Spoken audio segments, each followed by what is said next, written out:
For me personally, it was because I didn't have a choice. There was no other option. That was taken away from me with the passing of my son's father, that I was forced into, I'm alone now. Who do you trust? When you don't have anything else to lean on and stand on, all you have is what you came here with. It's you and the divine.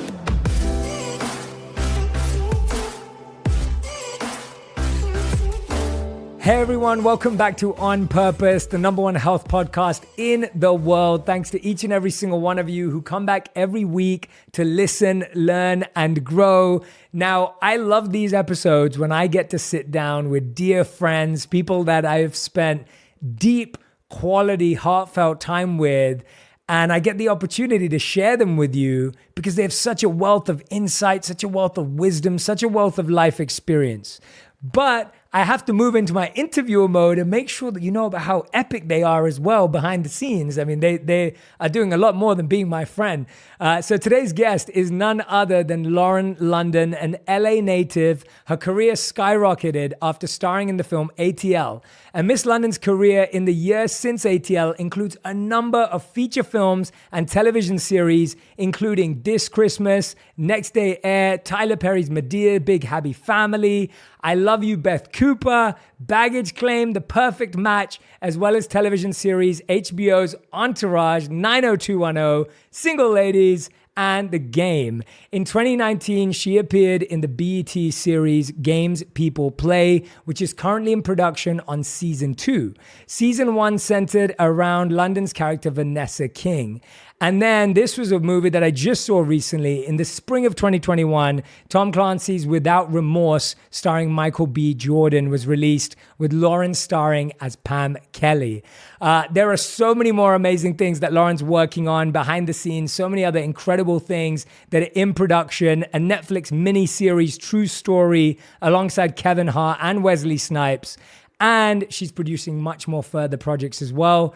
Beyond all of this amazingness on screen, what I can truly say is that having spent pretty much like 4 hours a week with this incredible woman for the past 12 months, maybe more, is that there are very few people who carry the energy she carries.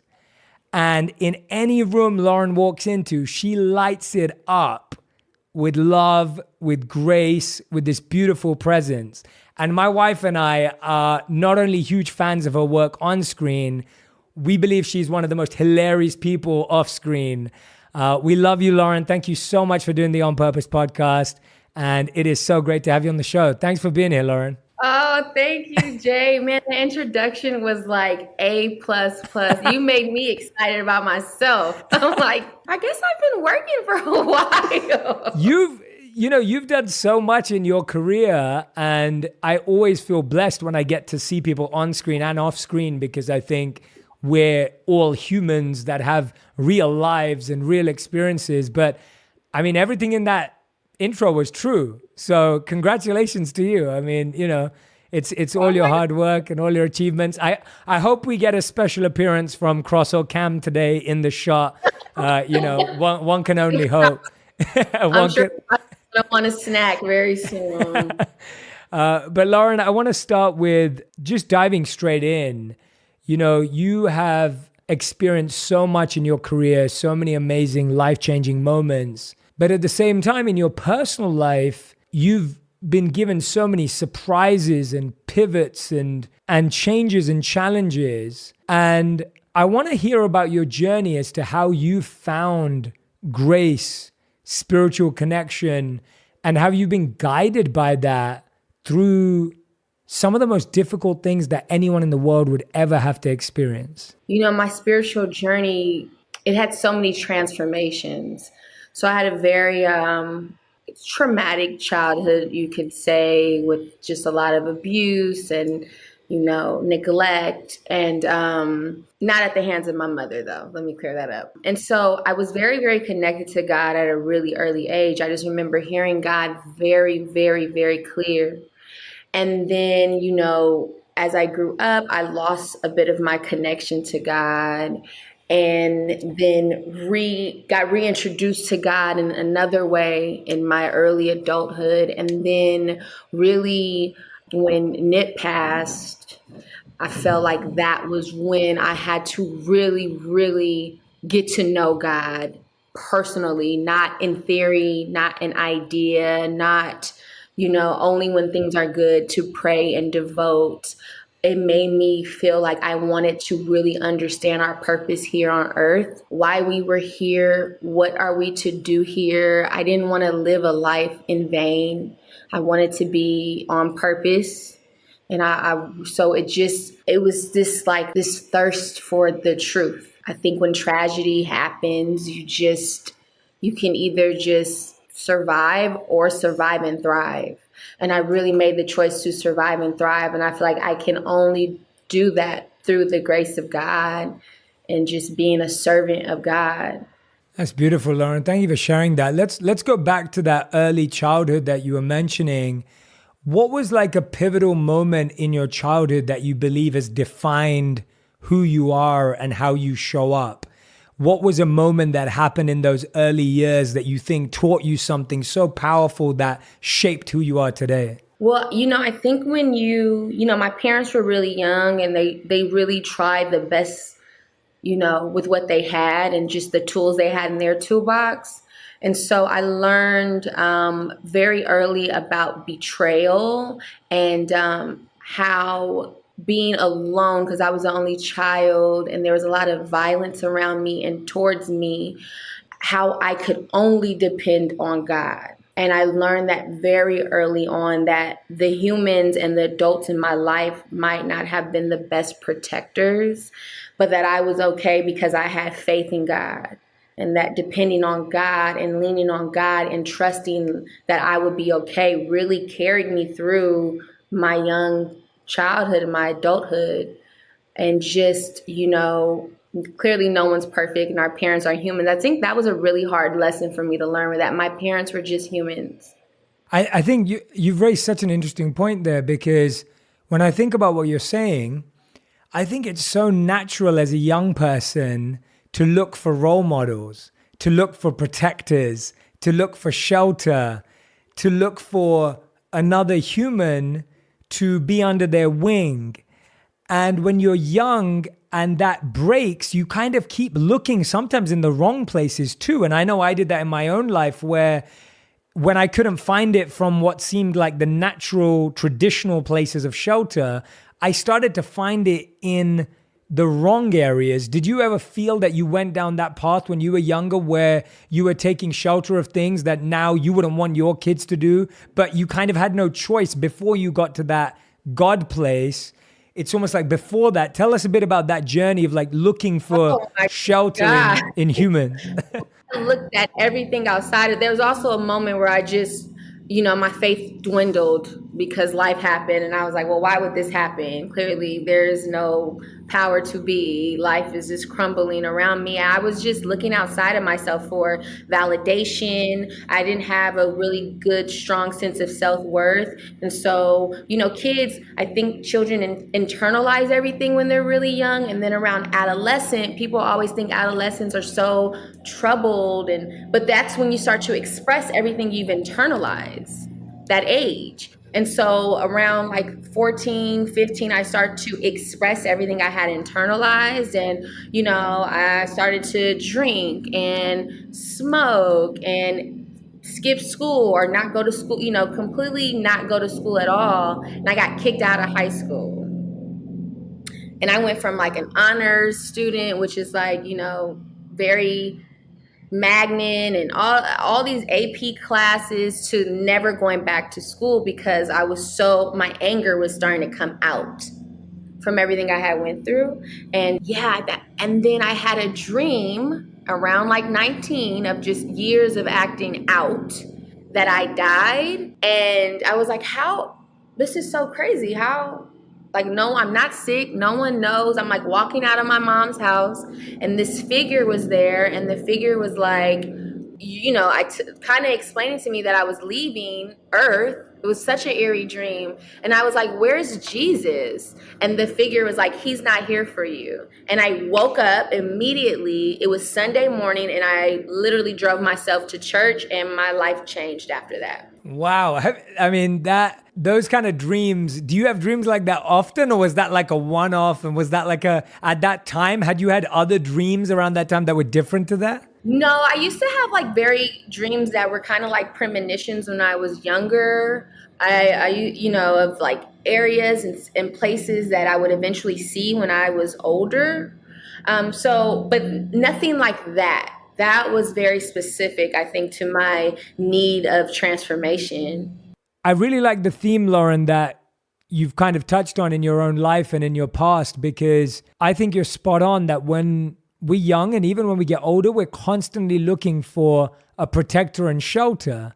And we almost go from like, well, you be my protector. And then that person lets us down. And then we go to this person and say, well, no, you be my protector. And then they let us down. And we keep doing that. The fact that you've raised that is really powerful, because I think sometimes we don't even know we're doing that, because you're not saying it in those words. You're not saying, be my protector, but inside in your heart, that's kind of what you're looking for. Tell us about those lessons you learned when you went down the wrong paths and chose some of the wrong shelters. I think what I've learned from being younger and looking outside of myself for protection and safety and comfort was that the ultimate comfort and protection comes from a higher power. It came from God for me. And I was telling you, just being a single mother and a single woman now. And, yes, I have family and I have friends that are protectors, but ultimately my protection is divine and it comes from God, and really trusting that now. And I didn't trust it before. And I think when you've gone through tragedy or trauma in any part of life, it really makes you, they don't talk about how it challenges your relationship with God. And am I really being protected? Something really horrible has happened. Am I really safe? Something horrible has happened. And, I'm learning that even now that I am protected, and that it is okay to lean into that, to not have to always be around people, or, not always feeling like I'm not protected if I'm alone, that I am totally in trust with God. That's a lesson I'm still learning today, that I'm trying to just cultivate even more. Yeah, it's interesting, isn't it, how we've created this animosity with being alone. Like, we think of being alone or lonely as such a negative thing. And it's almost been ingrained in our life since we were young, where it's like, if you were the kid at school who didn't have lots of friends, you were the loner. And if you got invited to a wedding and you didn't have a +1, it was like, oh, what's wrong with you? And it's like, we've always been told that you need a better half or someone to complete you. Like, the language has always been being alone is a weakness, and that being alone means you've been abandoned. It's almost like we think being alone means abandonment, but that's not true. You can be happy alone and have great relationships and friends, but know where your shelter is.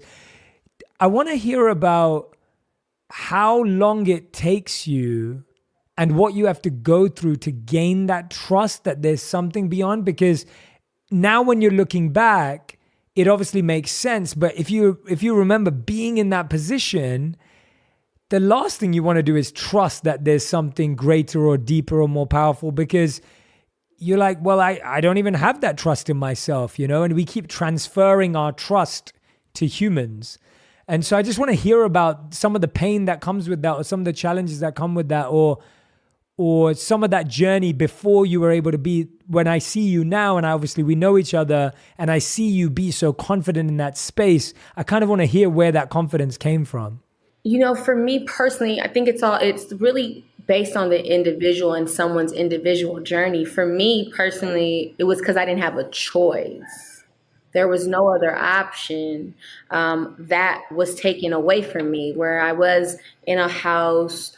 I wasn't alone. I was in a relationship, I was protected and covered. And then that was tragically taken away with the passing, you know, of my son's father, that I was forced into, I'm alone now. And who do you trust as far as yourself, God? What's that relationship like?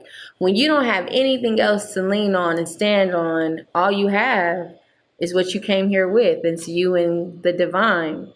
And so I was kind of pushed into communication with God. I had to start really talking to God, real, not just reading the books. And, I always say like applying it and reading it are two different things. You can read all the books everywhere. You can recite what you read in the book. But once you apply what you read, that's a different ball game. And so I had to learn application. Yeah, that's such a great point from communication and application. I think that's so powerful.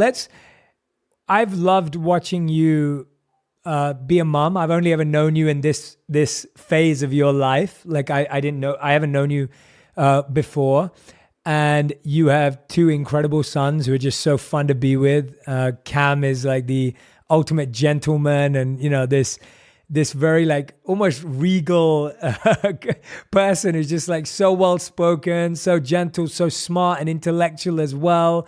And then you have Cross, who's just like the cutest little being in the world and just has so much like spontaneous energy, has your humor, that kind of vibe. And I see how much they love you and how much you love them, and that connection. It's so beautiful. Lauren, I'm asking you this probably for the first time. I've never asked you this before because I believe it's not an easy question to answer, but how does it feel to have a plan for life and have a picture of what life looks like, and then have that picture be torn? Like, what does that actually feel like? Because I think that's something that we underestimate, because not everyone goes through that fully, but the extent to which you've been through that, we may all get little pieces of that. And so I feel your experience can be a real blessing for everyone. And I know you can share it with that heart. So I'd love to ask you that question now. It is the ultimate lesson in control, not having control, letting go. It's really, when you have this plan for your life, as we should manifest, we should set goals. You should, right? You should have intentions. And when that gets derailed and you have plan B now to go off that you didn't plan on, it is the ultimate test of surrender, letting it go, letting God now move in your life. I think for me, I had this idea, we had the kids, we had a family, and the head of the household is not here anymore. Does that mean I have no purpose here anymore? No, I still have a purpose. I still have a mission. And now I have to tap into myself. I had to surrender my idea of what I thought my life should be and give God and give my children the opportunity for a happy life. Give God my life so that now my life is what the divine wants for me. And so I flow with the river. I'm not holding on to the rocks. I'm not grasping onto things that, you have to let go of. It is literally I'm going to say it again, the ultimate test of surrendering. You have to surrender, because at the end of the day, as much control as we think we have, we do not. And it's actually very powerful to surrender. We think that it's a weakness, but it's so much power in letting go and flowing with the river, because life is going to do what it's going to do. And we are all going to get chin checked by life one way or another. So I might as well focus on my enlightenment and roll with the river, not fight with the rocks. Wow. Lauren, hearing that from you, I hope that people are going to replay that part to themselves again and again and again, because everything you just said and the fact that you're saying it in what you've experienced, that's what gives it so much power, right? These are not just words and these are not just ideas. It's not just a concept. It's like you're actually having to apply this in your daily life. Tell us about, Lauren, what is it that we didn't know about Nipsey and you and the connection you had? What is it that we didn't see, that we didn't know, that people may not be aware of, that you shared, that you learned from each other, that you grew from each other? What were the things you taught him and he taught you that made this so powerful and, made this incredible unit that has continued to propel you to greater heights? I always say that, like, we were very avid readers. And so when we moved in together and put our books together, you can really see whose books were whose. So, like, he was he was an intellectual. And I always say he was like a spiritual intellectual, and I was a spiritual emotional person. So all my books were like on heart, and so to me, it really represented masculine and feminine energy. I think something that people don't know is that we were always talking about how we could have a better relationship with God individually, and our purpose and our missions in life, and how we just wanted to be on purpose as individuals, and how we just helped each other on our own individual missions, and that our relationship was actually more spiritual than it was anything, and that we bonded on our quest for the truth.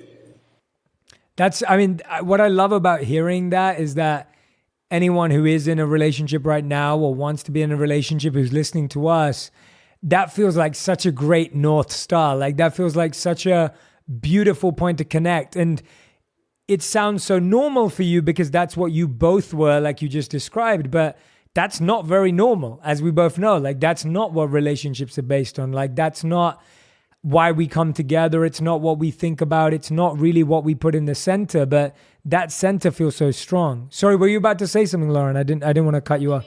How we started, and we weren't perfect, and we definitely had our it was a lot of human moments, but I think in relationship it's really important in the beginning, if you set an intention, what is our union, how is our union going to participate with everyone else? How are we going to contribute? How does our union contribute to people outside of us, not just us?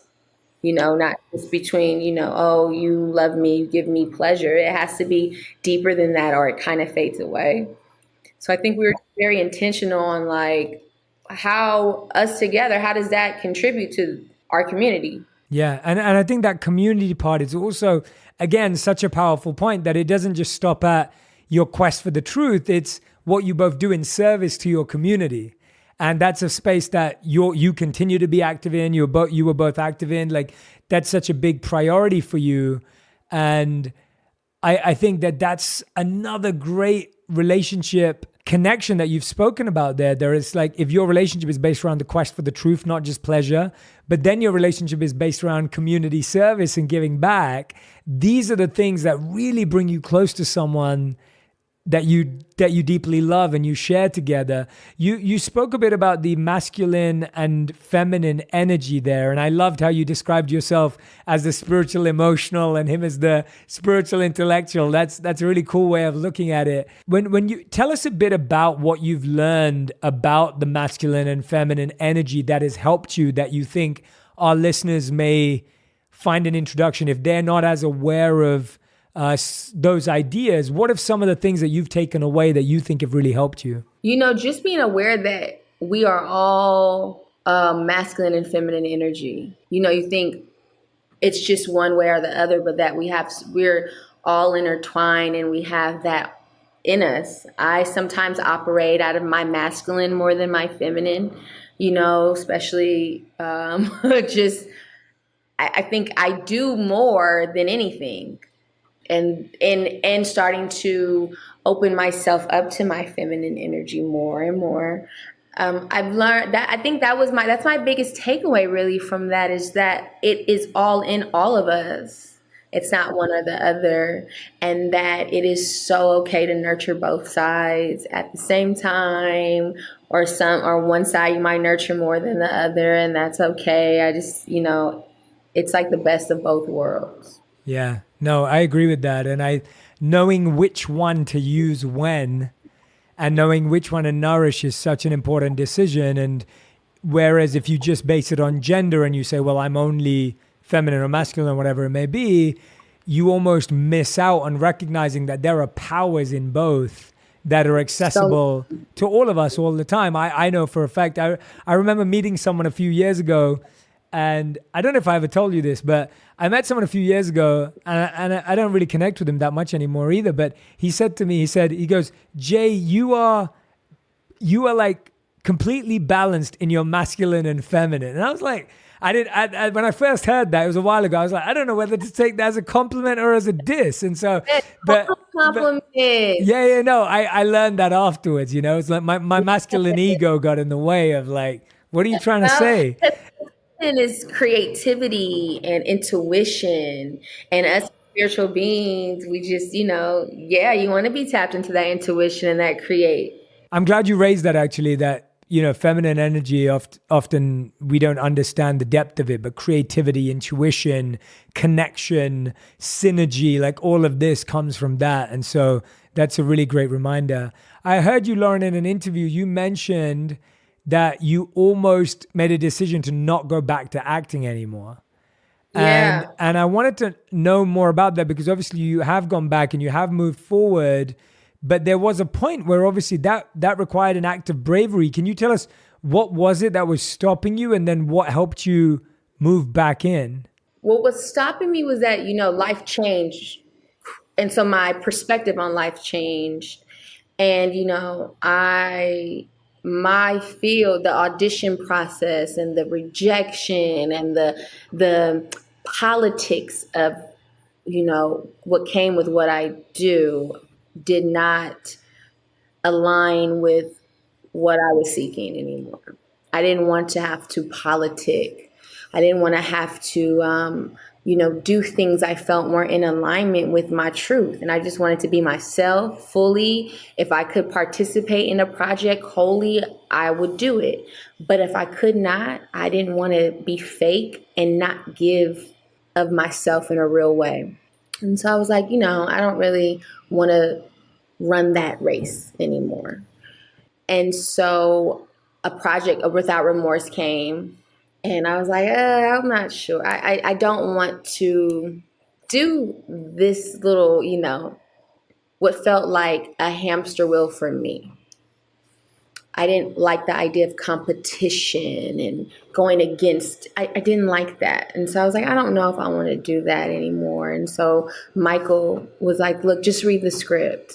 And so I read the script, and what drew me to it was that I could participate authentically. Like I can genuinely play this role, because I really resonated with the fact that she passes and he has all these visions of her, and that she's still communicating with him, just not physically, but spiritually. And that's exactly where I felt I was at the time. And so it was just perfect. It was in alignment with a story I wanted to tell. I could really give my truth to this. And it didn't have that, it didn't have a negative energy on it. It felt, I don't want to say easy, because it wasn't easy, but it felt like it was just pretty much in alignment. It wasn't it flowed. And so, and not that I'm expecting everything to be easy, but I didn't want a certain energy on it. And this had a really good energy on it. And I trusted it and went back. Yeah, and I really felt that when me and Radhi watched the movie together, that we really felt that too, that, looking at it from that perspective of knowing you and speaking to you about it, and then watching the movie and just being like, wow, like, how must have that been for Lauren to play that role? But then to hear you say what you're saying to me now, I'm just like, wow, like that's therapeutic, it's healing, it's powerful, because you're transferring that pain into purpose, right? You're like bringing it through and you're letting it flow. And that's so powerful that you're able to transform your pain in this way. And that feels like a massively worthy reason to go back to anything, and how you're selecting it. And I love what you said there. I think, I like pointing out things that sometimes we miss. You said, I'm not expecting it to be easy, but I want it to be in alignment. And I think that is such a powerful lesson for all of us, that if we're looking for ease, chances are we don't want to do anything because nothing's easy. But yeah, but it's like that alignment. And you've devoted time in helping other people who've lost their loved ones through gun violence. Can you walk us through how this has been helping you in your healing journey and why it's important for people to help even when we feel like we've lost? Because I think what often happens is when we feel like we've gone through something, we most often don't feel like we're in a position to help. But when you've actually gone out and done that, can you tell us how that has actually helped healing or support? Or what have you learned from that? I think personally that service is our purpose, and that we do it in different ways. I I went to New York and I worked with an organization called Life Camp, where they help victims of gun violence, and they try to stop gun violence. And a woman by the name of Erica, who was amazing, runs this organization. It also made me not feel so alone, and that how close we are as humans and how connected we are. And we feel like our individual stories are the things that make us so separate, but it's actually a thing that really connects us. And that as I was talking to these young women and these single mothers that were younger than me, I got so much strength from them. Because so many times we think what we go through is just us and how did this happen to me? And it's not the way to think like that. It's like, who am I? Why not me?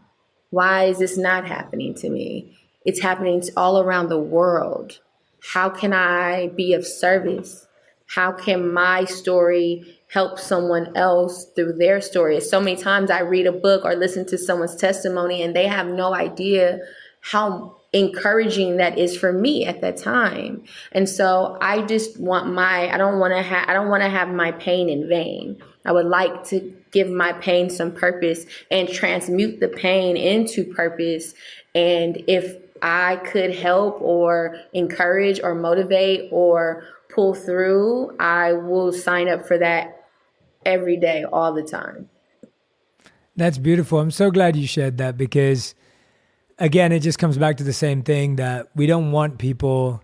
I think it's those times when you feel you have nothing to give is when by giving you have so much to gain, right? It's like when you feel you have nothing to give, but in that moment when you choose to give, when you actually feel like you have nothing to give, you get so much back from it. And I feel like if you're supposed to give, right? Isn't that when you're supposed to give, when you feel like, when you're really depressed, when you're really down, go do something for someone else. Step outside of yourself and go do something for someone else. Yeah, absolutely. And I think if we can all find daily, weekly, monthly ways of doing that by working with organizations that are important to us. And I think this is one of the things that I've noticed too as well. When we look around in the world, there's so much pain and there's so much stress and pressure, and it's overwhelming. But if you just go and do one tiny act of service in your local area, in your local community, you don't have to go and change the world. You don't have to go and raise lots of money or do this big thing. You can do this really small thing every week. And not only is that going to improve the world, of course it's improving the world. It's going to change someone's life. It's going to change yours too. And I think we underestimate what it feels like to change one person's life. And I always think about if you had the option of, when we're like, oh, but that only helps 3 people. If you think about those 3 people and their life experience, I'm sure you would 1,000% choose to change their experience. And I think we've got lost in this world now of numbers and millions of dollars and big change. And we forget that the community is change. That is the world. Does that make sense? It's right where you step. It's right where you step. I think it's the small things that equal up to a big thing. And the big thing is service. It's integrity. Are you going to do this when no one is watching? Absolutely. Am I going to it's also I'm very intentional on my day. So if I know I'm going to be working around a lot of people, my intention is that, I represent God, that I don't put my stuff on someone else, that I bring good energy to a set, that, if someone's having a hard day, I don't have to try to make them better, but I can just represent, some goodness, and some truth. And so I think it's important to also just set intentions when you're around a lot of people. I remember you telling me that when you're on set, you like choose your own playlist to make sure the energy is right and the vibe's right. And like, I think that. Yes, I get on that in that trailer and I play my little jazz or my self-care playlist. I light my incense, I sage, I pray. I just put myself in a space because I don't want to be influenced by my environment. I want the environment to be influenced by me.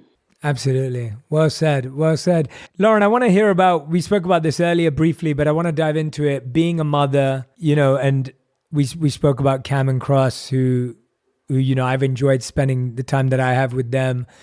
Tell us about what you've been trying to share with them, what lessons, what guidance you've been trying to pass on to them, but also what have you learned from both of them in your own life too? Like what have you taken from them? Where have they taught you? Because I know they have.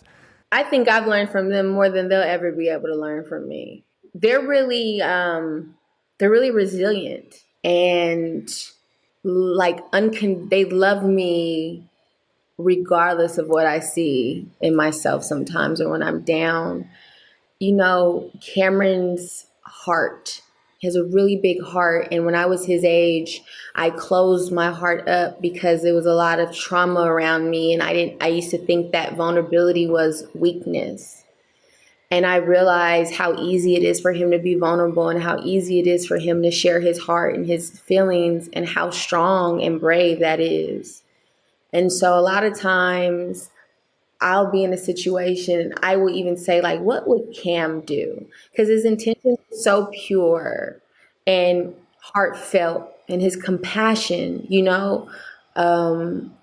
Cross is and I learned from him his freedom of being himself, total freedom. He is fearless.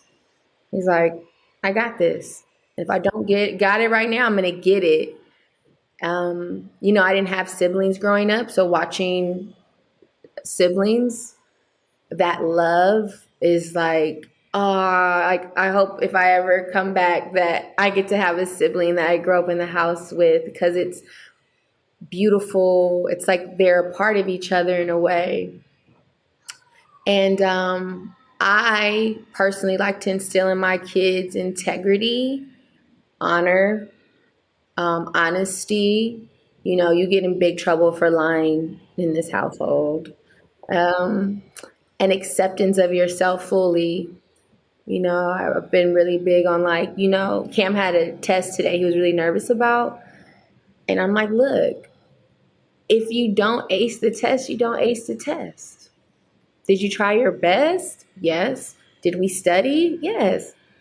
You don't have to ace it. You have to show up and show out. And that's it. The result of that, it's in the universe. And sometimes we don't get the result of our, actions right away. So just make sure you put your best foot forward. And just I teach them a lot about God and how there's a karma checkbook. So just make sure you're always putting good pennies in your karma bank. I'm always like, there's always an opportunity to have good karma. So make sure you pay attention to all your opportunities around.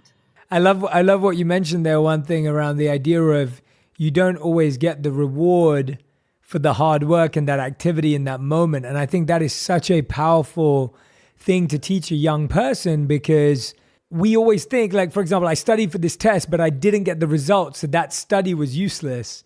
And we don't realize that study may be really powerful, like 5-10 years down the line, when you remember that one piece of insight and it actually gets a win. And that is such a powerful thing to teach someone, that the immediate result is not how powerful that input was. Like, the immediate result is not how powerful your effort was in that situation. You're going to get to see that for many, many years. That you said it much better than me, no, but that's what I was Not at all. But no, I'm just listening. yeah, I'm just trying to listen to you really attentively because I feel like there's so many things that you've worked on and you've practiced that have become so normal for you. And when I'm listening to you, I'm like, wow, that's actually really profound. Like that's a really powerful point. And the fact that you're thinking about teaching that to your kids, like you're not just saying, oh, it doesn't matter if you don't ace the test. What you're actually saying is, it doesn't matter if you ace the test because what you learned is going to help you at some point. And I want you to see that. I want you to recognize that you studied and that's going to support you in more ways than this test. totally. This test is not the proof that you studied. And No, yeah, the fact that you studied is that's it. yeah, yeah, that's really beautiful. I love hearing that. And tell us about, as you continue to move on now, what are the things, Lauren, now at this stage in your life?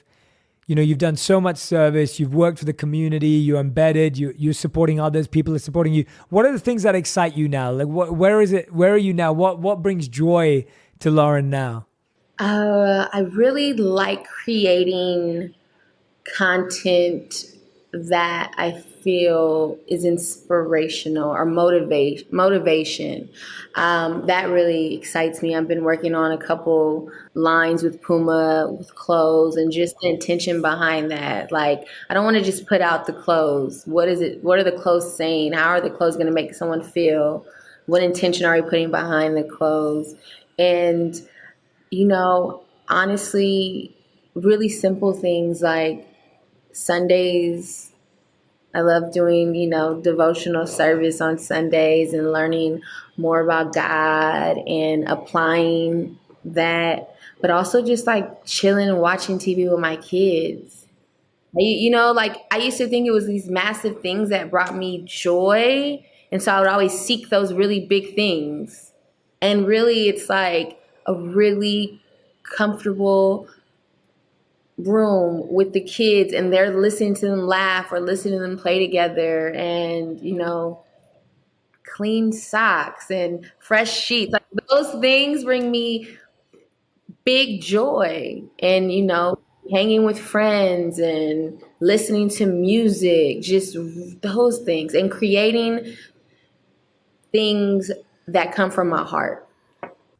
Definitely. Yeah, big shout out to your, I say Puma back in England, so but I know it's Puma out here. We say Puma.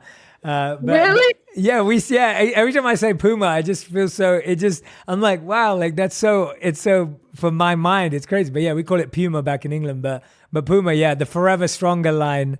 Me and Radhi are big fans, and it's always nice to wear something that means something and that represents something for you. And yeah, I love that you're bringing that into fashion and places like that to have that meaningfulness and that presence and that power.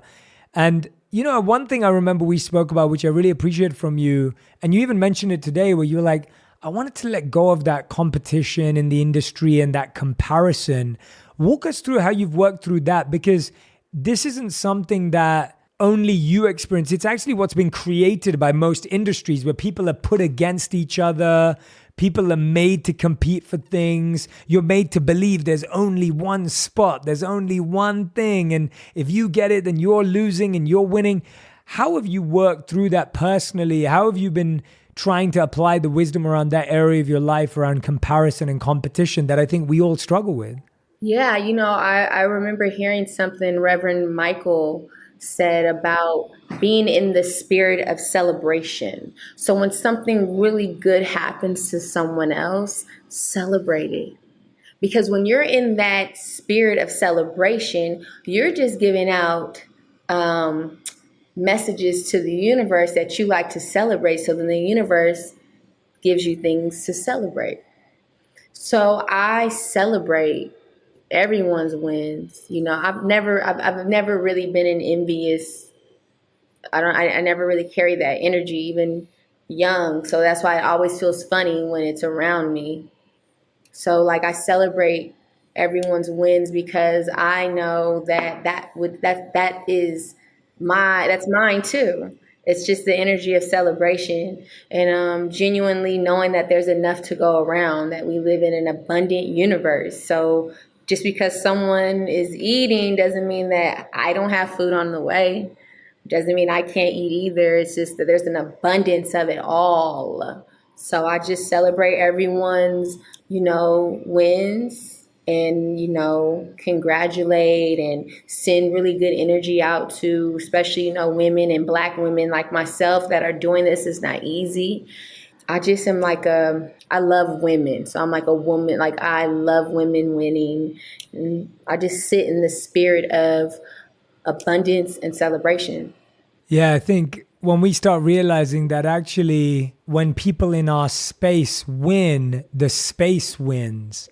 And so it's not like, it's when you make it about one versus one, it can feel like a loss. But when you see it as a community, an industry, a space within an industry, when that's winning, that means everyone's winning. I always think about it like, if you look at it through house prices, it's like if someone on your street sells their house for a lot of money, everyone's prices just went up. Like everyone on that street just benefited.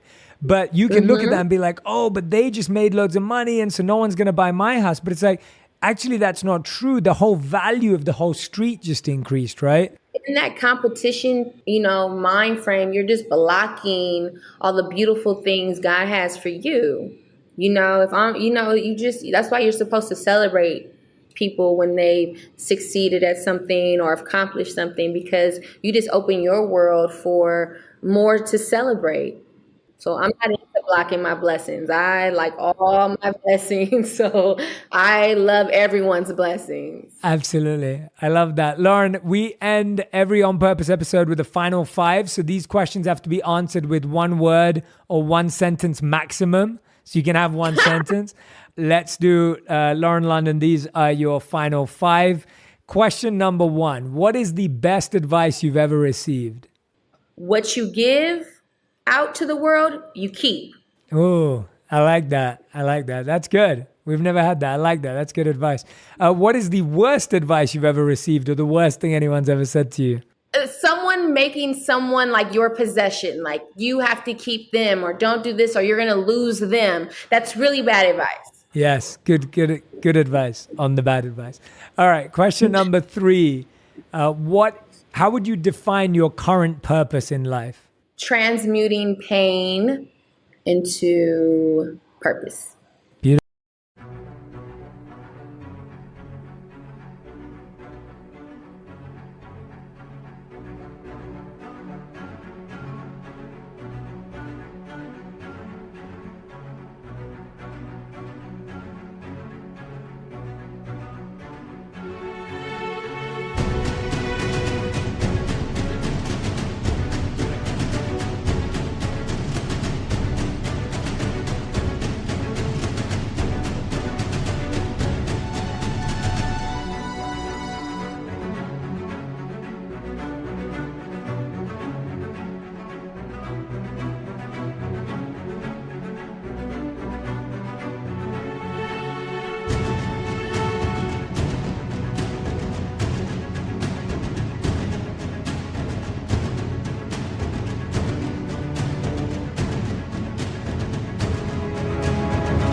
Beautiful. I love that. Question number 4. What is something that you used to value that you don't value anymore?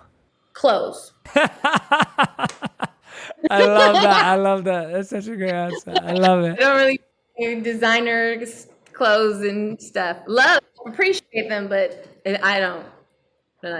All right. 5th and final question. If you could make one law that everyone in the world had to follow, what would it be?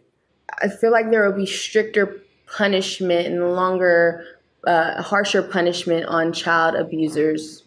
Wow. To hopefully limit people from doing it. And the punishment of people that harm children would be, I know it's not so spiritual of me, but it'd be harsh.